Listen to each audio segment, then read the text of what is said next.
Telemolins, la televisió privada de l'Alt Empordà, es prepara per al llançament de les seves primeres emissions de tipus regular per a principis d'octubre.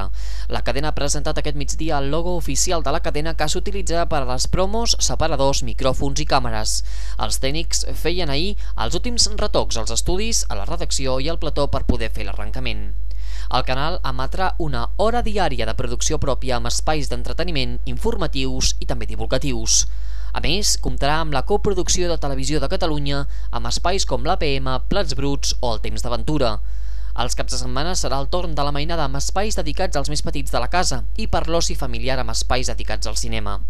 La cadena amb aquest pas obrirà també el seu departament comercial, comptarà amb entrevistes a alcaldes dels nostres municipis com ara Sant i Vila i acudirà a actes que es facin arreu de les nostres contrades, com ara exposicions o també celebracions.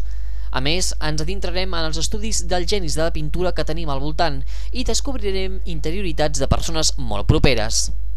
Tot això a principis d'octubre a Telemolins, la televisió privada de l'Alt Empordà.